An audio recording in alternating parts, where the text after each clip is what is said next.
संघर्ष के क्षेत्र में घिरे जॉर्डन को अपनी सुरक्षा का अब डर सताने लगा है।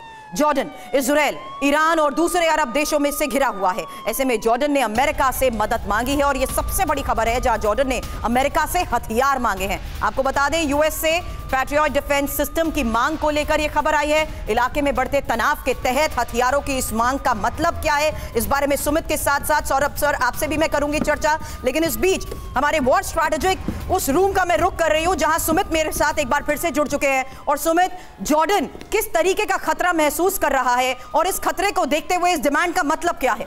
देखिए, सबसे पहले तो आप ये समझ लीजिए कि जॉर्डन की स्ट्रैटेजिक इंपॉर्टेंस क्या है। देखिए, ये पूरा इजराइल का इलाका है और ये जॉर्डन है। जॉर्डन और इजराइल की सीमा करीब करीब 480 किलोमीटर की है और दूसरी तरफ है सीरिया। सीरिया और इसकी बाउंड्रीज करीबन 360 किलोमीटर की। दरअसल जॉर्डन दुनिया में तमाम उन बड़े देशों में शामिल है सुरभि, जहां से अमेरिका से सबसे ज्यादा उनको साजो सामान, इक्विपमेंट मिलते हैं। और अभी इंपॉर्टेंट यह है कि सीरिया के इन इलाकों से जहां से लगातार इजराइल पर हमले किए जा रहे थे, वहीं से जॉर्डन को भी डर सता रहा है। जॉर्डन को यह लगता है कि अगर यहां से जॉर्डन पर भी हमले नहीं कर दिए जाएं, क्योंकि वो भी अमेरिका का एक अलायंस है। और आपको बता दूं कि 1994 के अंदर जो वॉशिंगटन डिक्लेरेशन जिसको हम कहते हैं, वो अमेरिका के कहने पर ही जॉर्डन माना था। और अभी ये स्थिति है कि जॉर्डन को लग रहा है कि जॉर्डन पर भी इस तरीके के अटैक। तो जो बात आपने कही है उसके मुताबिक गाजा संकट में जॉर्डन भी एक प्लेयर है और गाजा में अगर चुनौती बढ़ेगी तो जाहिर सी बात है जॉर्डन के लिए भी चुनौतियां बढ़ती रहेंगी। एक क्विक जानकारी मैं मनीष से इस बारे में ले लेती हूं। मनीष, क्योंकि आपने ज्यादातर बॉर्डर एरियाज का रुख किया हुआ है और आप इस बात से वाकिफ है कि किस तरीके से खतरा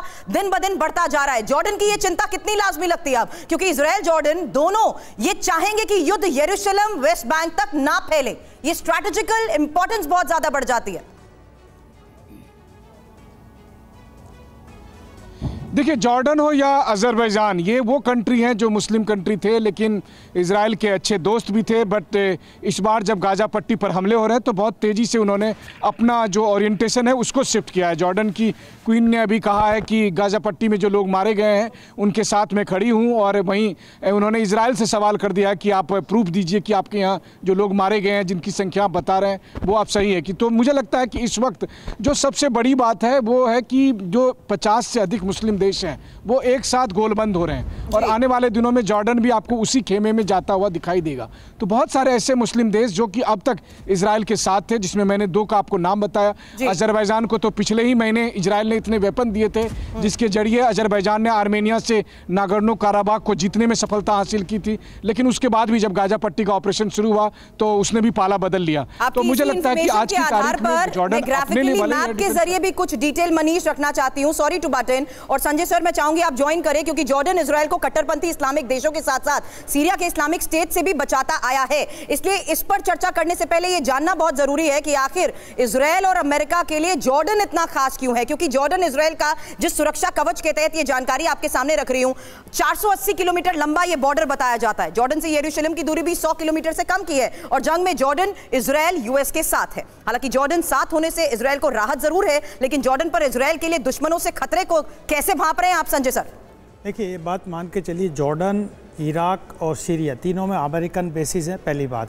दूसरी बात कि जॉर्डन का जो बॉर्डर लगता है वो इजराइल के साथ लगता है। तो यहाँ पे 2 तरीके का स्ट्रेटेजी चल रहा है। एक रेसिस्टेंस का स्ट्रेटेजी चल रहा है जो हमास के साथ कंट्रीज़ खड़े हैं, तैयारी कर रहे हैं, उनको सपोर्ट दे रहे हैं। खासकर मैं इस्लामिक वर्ल्ड की बात कर रहा हूँ, क्योंकि पोलराइजेशन इस्लामिक वर्ल्ड के बीच में भी हो रहा है और 2 बात पे हो रहा है। एक जस्टिस कैंप हो रहा है, एक पीस कैंप। एक तो कहता है सीज़ फायर कर दीजिए, दूसरा कहता है कि नहीं, जो फ़लस्तीन की लैंड है उसके लिए लड़ाई लड़िए। हमास के साथ पीछे खड़े हुए हैं, उसको फाइटर बता रहे हैं, उनको आतंकी संगठन नहीं बता रहे। दूसरा, जो अमेरिका के खिलाफ जो खेमा है वो अपने आप को डेमोस्ट्रेट भी कर रहा है। आप देखिए, ईरान जिस तरीके से सी में अपने आप को डेमोस्ट्रेट कर रहा है, तो वो अपनी मिलिट्री माइट भी दिखा रहा है और एक तरीके से हमास को एनकरेजमेंट दे रहा है कि नहीं, हम आपके साथ मिलिट्री लीव साथ है। तो जो ये पोलराइजेशन जो हो रहा है वो एक कंसर्न है अमेरिका के लिए, इजराइल के लिए, इसलिए। और जॉर्डन बहुत महत्वपूर्ण है, क्योंकि जॉर्डन एकदम बॉर्डरिंग स्टेट है, लेबनान बॉर्डरिंग स्टेट है और चूंकि खतरा है आईएस से, हिजबुल्लाह से, आप ये जो आप मिस्र में आप हुती से, और ये जितने भी संगठन है सीरिया में जो लड़ाके हैं उनसे, तो उनसे कैसे रेसिस्टेंस क्रिएट किया जाएगा जब तक कि आपके साथ मुस्लिम कंट्रीज ना खड़े रहे।